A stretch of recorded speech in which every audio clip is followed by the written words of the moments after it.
Update. Am I the a-hole for not inviting my fiancé's ex to our wedding? Original post. I, female 26, have been with Henry, male 36, almost 37, for 5 years. We are engaged and currently planning our wedding. A little background. Henry is the youngest child and his mother really wanted a girl. Because of this, Henry grew up feeling despised by his mom, who openly says hurtful things, like how he was a disappointment from the start or how she never got the daughter she wanted. Despite this, instead of going no contact with her, Henry has been trying very hard to win her love. Henry had a long-term ex, female 32, who is very close with his mother. She became the daughter his mother always wanted. However, his ex cheated on him with a coworker and left him. After 2 years, Henry and I met. Eventually, the ex wanted to get back together with him, but he said no and blocked her. Despite this, she and his mother remain best friends. His mother still invites her to family functions, and my fiancé and I just ignore her. His mother doesn't like me and believes I'm the reason she can't have her preferred daughter-in-law. My fiancé has explained many times that he would rather stay single forever than get back with his ex. So, even if I didn't exist, he wouldn't be with her. Yesterday, my mother-in-law asked how many guests she could invite to our wedding. I told her that since my parents could invite 8 to 10 people, she could do the same. She thanked me, but an hour later, she smiled and said, "Well, we have one yes already," referring to my fiancé's ex. I told her that was very inappropriate, since we aren't friends with her. She responded by saying that it's her guest list and none of my business. Then she said I'm insecure because the ex is the whole package and that I'm just a rebound girl. Henry told his mom to stop and ask her to leave. Once she left, he asked if I could be the bigger person and let her have this, as he really wants his mom to be at the wedding. He suggested that if inviting his ex would keep his mom quiet, we should just ignore her. Am I the a-hole for not wanting her there? P.S. We are mostly paying for the wedding ourselves, with some help from my dad. Mother-in-law hasn't contributed. Now for the top comments before reading the updates. I mean, you could go a couple of ways with this. 1. Disinvite mother-in-law and her entire guest list. 2. Ask fiancé to get a spine because no way are you having his cheating ex at your wedding. 3. Let ex come to the wedding but thank her during her speech for cheating on your now husband, because without her being a cheating whore, you would have never met your husband. I would choose 3, but I'm a petty a-hole. Not a-hole. There's 0 chances of him doing 1 or 2, so I either have to cancel the wedding or choose option 3. Not a-hole. Your fiancé is a big a-hole. If you marry him, this will be your future, unless he grows a set. You will be third after his mom and the ex. Is this how you want to live? I suggested therapy regarding his relationship with his mother. He thinks we just have to accept her the way she is. Oh dear girl, please don't marry him. What happens when y'all have kids if that's the plan? She likely won't like them, and if they are boys, she will treat them just as horrible as her own son. Are you going to allow it? Seriously, don't get married. Or at least pause the wedding until you both are on the same page about handling his mom. I just texted him that we need to have a talk when you get home. I'm going to cancel the wedding at this point. I'll post an update after my talk with him tonight. Now for the first update. Thank you so much for the comments and DMs. I had a calm talk with Henry and explained how I feel disrespected by his mom's words and actions. While I can't control who she associates with, it is very disrespectful that she invites her ex to all the gatherings, and that the two of them constantly pick on me. Henry acknowledged this, but said that's just how his mom is. I told him that it's best we cancel the wedding at this point because I want our wedding day to be a happy, memorable occasion, not one filled with drama and stress. I added that his mom is going to ruin this day, and that he's just going to accept it as usual, which I can't tolerate. I told him I won't marry him until he sets some boundaries with his mother. This situation is ridiculous. Henry went on about how he can't cut his mom out of his life because she sacrificed so much raising him and his brother as a single mom. But he admitted he doesn't know how to handle her either. I told him I can't make that decision for him, but I'm going no contact with his mom. I suggested that maybe therapy could help him realize how abusive and toxic his relationship with his family is and help him decide what to do with his life. I also said I won't attend any more gatherings. He went quiet for a while. Then he called his mom on speakerphone to tell her that the wedding was canceled. She went on, saying he finally did the right thing by dumping that whiny witch, calling me insecure and controlling, and saying it was a miserable relationship. Henry kept interrupting her, saying, "Mom, stop." But she didn't care. In the end, he told her, "Mom, we are not breaking up. She's here and heard everything." She canceled it, not me, because you kept disrespecting her. His mom screamed, "That manipulative little witch set me up," and started ranting again. Henry then told her that he needs some time to think, and it's best if she gives him some space, then hung up. He's spending today helping his brother with some renovations, and I'm home alone. Hopefully, my next update will be less depressing. Wow, sounds like things got intense between you and Henry's mom.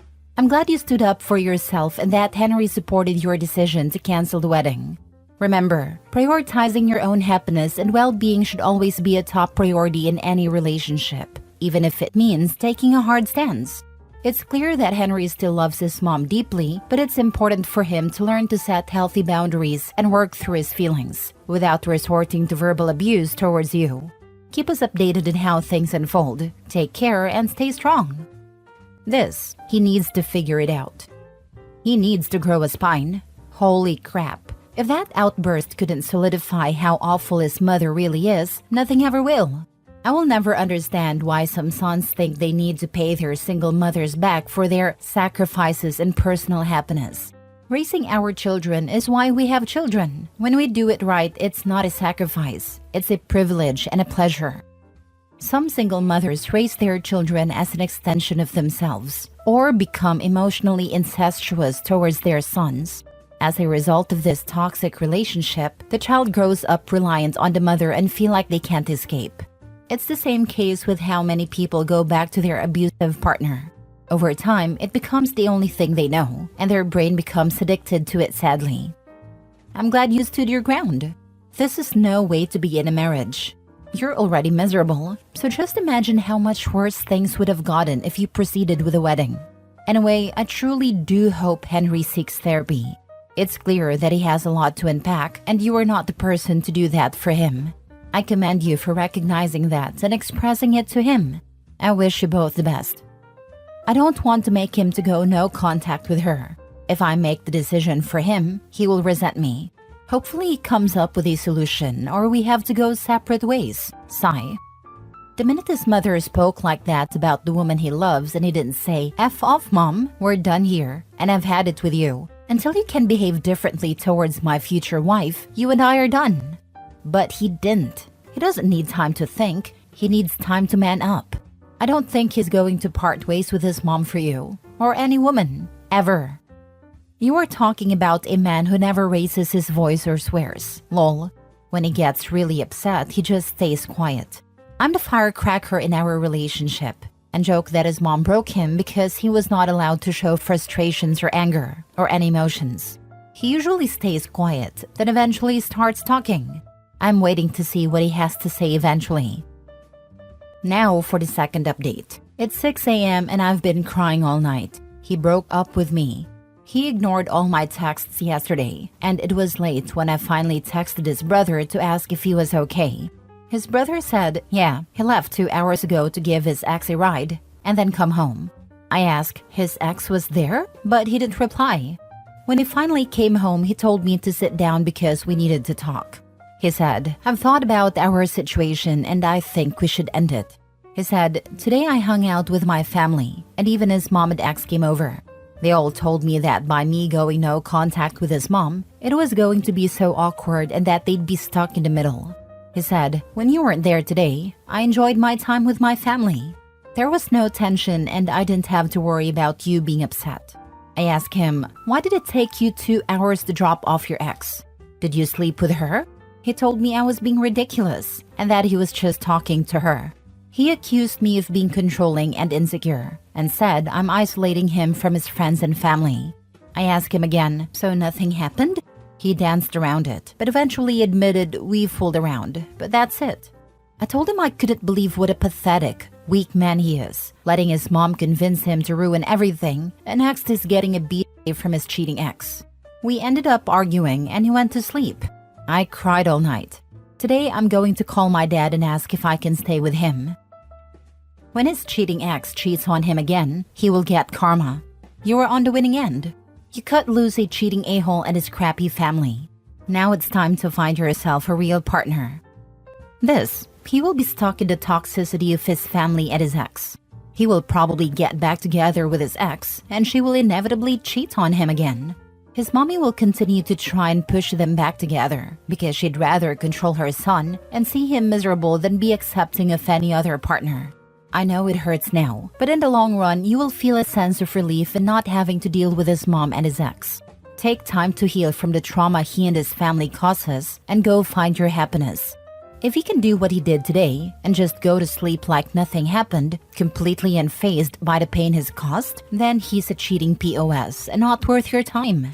You deserve so much better. I hate him so much. He had the audacity to make me the problem and calling me controlling, insecure, while he was out there fooling around with his mom's mini-me. I'm going to move soon anyways for my grad school. I never want to listen to his BS ever again. To be honest, he did you a favor. I know being cheated on sucks, but it gives you something to hate him for and move on from him. You don't need this crap. You have a great opportunity to start fresh for grad school, and you're still very young. So get through the hurt now and literally move on, because he isn't worth any of your brain power thinking about. OP, please go get tested. I definitely will do that. Next story. Am I the a-hole for canceling my fiancé's credit cards and throwing him out after discovering he was cheating on me with my best friend? I, 32 female, have been with my fiancé Jake, 34 male, for 5 years. We got engaged last year and I've been covering most of our expenses since I earn a lot more. I even added Jake to my credit cards to help him out. My best friend Emily, 31 female, and I have been close since college, and she's been like a sister to me. Jake and Emily got along well, and the three of us hung out often. But a few weeks ago, I noticed Jake acting weird. Being secretive with his phone, taking calls in another room, and constantly texting. I couldn't shake the feeling something was off. One night, while Jake was asleep, I checked his phone. What I found shattered me. Explicit messages between him and Emily, plans to meet behind my back, and even talks about a future together. I felt utterly betrayed by the two people I trusted most.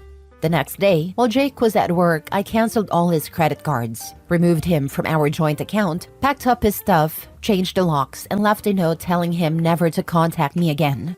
When he found out, he blew up, accusing me of being cruel and vindictive. Emily hasn't said a word, but I've cut off all contact with her too. Now, I'm starting to wonder if I overreacted by going nuclear. So, am I the a-hole for cutting Jake off financially, kicking him out, and cutting off my best friend after finding out they were cheating on me? Now for the comments. You're definitely not the a-hole. Jake and Emily betrayed you in the worst way. Cutting him off financially, kicking him out, and ending the relationship were completely justified. You acted to protect yourself after their massive betrayal, and your response was appropriate given the circumstances. He is just upset because you will not be paying or helping him with anything. He wanted his cake and wanted to eat it too. It is very obvious because your best friend said nothing to you. Good luck. Sounds like you wanted OP's cake and to eat Emily's too. You did not overreact. They're vile and disgraceful. They would have gone no contact with you once he was in a position to leave you, probably after he squirreled away enough of your money to do so. She's not a friend. Honestly, the saying with friends like these who needs enemies is fitting. I suggest seeing a therapist because for you to question your actions tells me you need to build your self-respect and self-worth. Please don't look back and move on and up. Not the a-hole. Thank you. Last story. Am I the a-hole for telling my brother's fiancé the truth about why our family doesn't like her?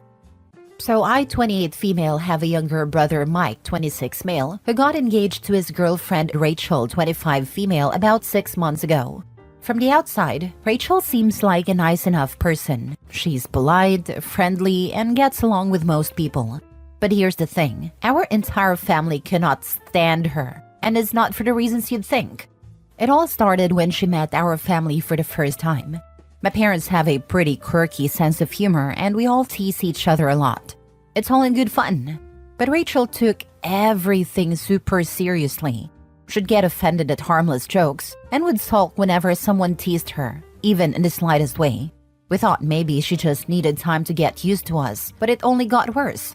At every family gathering, she'd find a way to make everything about her. If someone talked about their job, she'd jump in with a story about how hard her work is. If we were sharing funny childhood stories, she'd cut in to talk about how tough her childhood was, even though we were just joking around. She even tried to change our traditional holiday plans because they didn't fit her vibe. The final straw came when she tried to improve my mom's cooking by adding her own spices to a dish at Thanksgiving. My mom's a great cook, and this did not go over well. Rachel acted like she was doing us a favor, but it was really just insulting. After months of this, Mike finally asked me why our family was being distant with Rachel. I was honest and told him that while we all try to like her, she's been stepping on everyone's toes since day one. I mentioned how she doesn't seem to respect our family's dynamic and how her behavior at family gatherings has been pretty off-putting. Well, Mike told Rachel everything I said, and she lost it. She called me crying, saying I've ruined her relationship with our family and that she doesn't feel welcome anymore. My brother is now furious with me, saying I should have just kept my mouth shut. My parents are staying out of it, but they don't disagree with what I said. Now, Rachel is demanding an apology, but I'm torn. I was just trying to be honest with my brother, but now I feel like I've caused a huge rift. Am I the a-hole for telling my brother the truth about why our family doesn't like his fiancé? Am I the a-hole? Nope, you're not the a-hole. You were honest with your brother when he directly asked why the family was being distant with Rachel. It's not like you went out of your way to bash her. You simply explained why her behavior has rubbed everyone the wrong way. Rachel's constant need to make everything about her, her sensitivity to harmless teasing, and that whole Thanksgiving cooking fiasco were legitimate reasons for the family's frustration. If she's upset, it's because she didn't want to hear the truth, not because you did something wrong. Your brother might be mad now, but he asked for honesty, and you gave it to him. So, not the a-hole. You were just trying to clear the air. I mean, the teasing can be hard to interpret what's friendly/normal level of a family's teasing when you are the outsider. So that, I would have advised not making her a target for the first while, but allow her to be exposed to the normal levels and see how she responded when she wasn't the target. You know, to gauge her tolerances. But everything else, she's kinda out of line. We didn't send the new family members into the murder basement for the first 6 months. He asked why you and your family didn't like her and then went and told her. That's on him. However, your reasons for not liking her are weak at best. Not everyone jokes around like you all clearly do, and in my opinion, the worst thing she did was change your mom's cooking. That would piss me off too. She sounds more like she was trying to fit in with telling stories like you all were. This is your brother's girlfriend, and the fact you all seem to have a problem with her is just going to push him away. You really want that? Who cares? Her brother sounds stupid.